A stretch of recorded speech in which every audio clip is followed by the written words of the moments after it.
Okay, hello there YouTube, and welcome back to another Matthews modelling video. Been a while again, I'm afraid, but unfortunately that seems to have become the norm for my YouTube channel.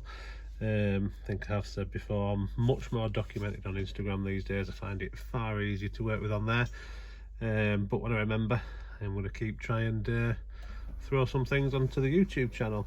Now, before I jump into these models, just want to apologise in case you can hear any strange little noise in the background. I do have the shuttle system working on the layout at the minute, and there's a nice Bachmann 08 keeps trundling up and down just behind me, so ignore it if you hear it.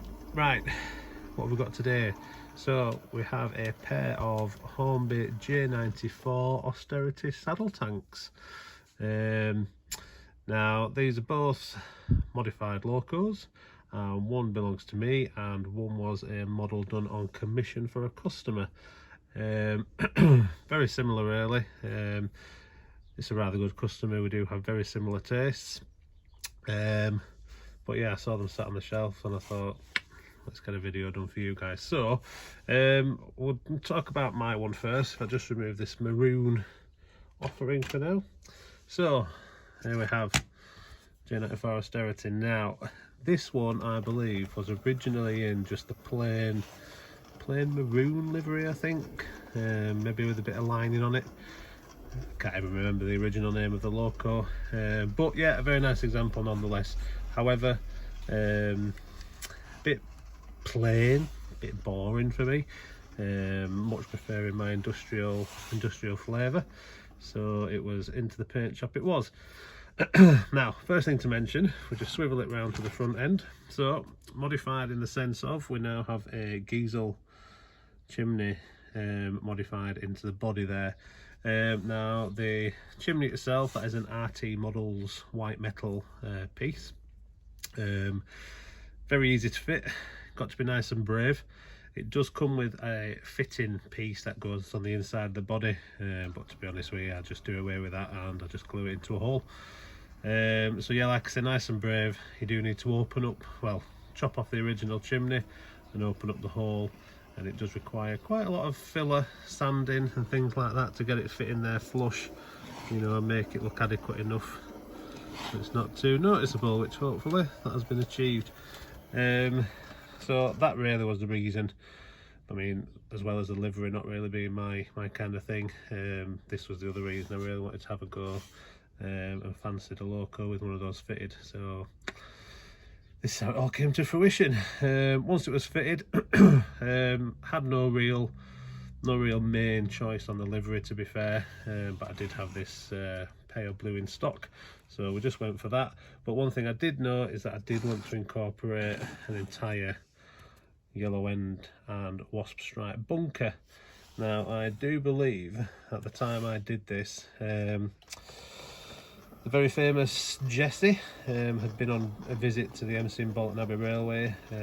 Obviously she's covered in wasp stripes. I think it's the whole cab sides and the bunker in the rear end. So she was the inspiration for that really.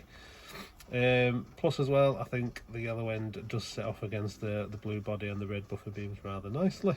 So wasp stripes, they are transfers from Fox. Not a chance was I going to voluntarily paint those wasp stripes, and then it just went into NCB ownership again with some NCB transfers that I had laying around.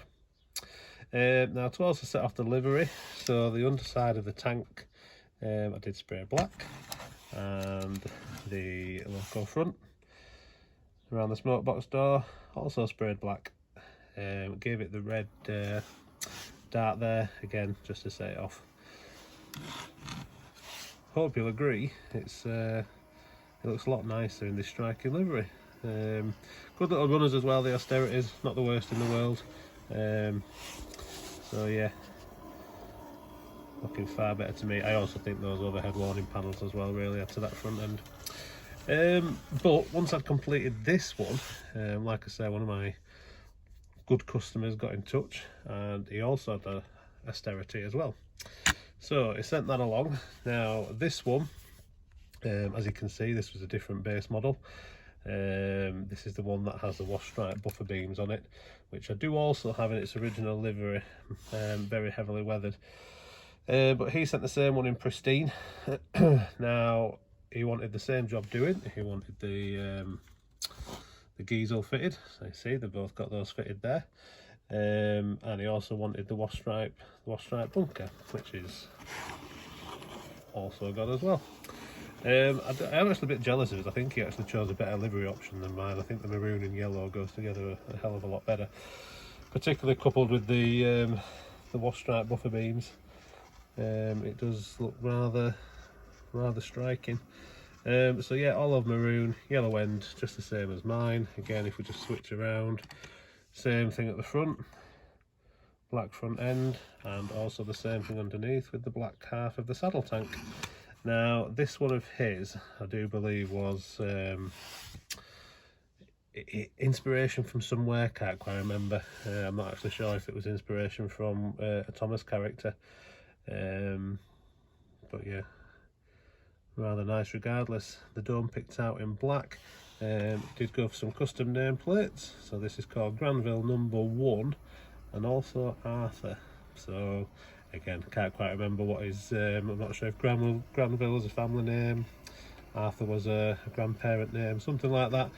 And that's also an NCB loco. So yeah, a couple of nice reworks there of the Hornby Austerity. Let me know which is your favourite. Like I say, I have been inclined to prefer his really over mine, but I suppose I can't keep it. But the rear ends, very nice.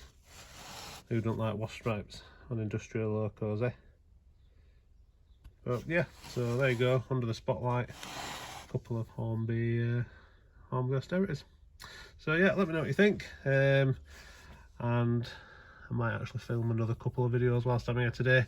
But yeah, first one's for you, Hornby Austerities. Right, I'm going to stop waffling. So thanks for watching, and I will see you in the next video. Bye bye.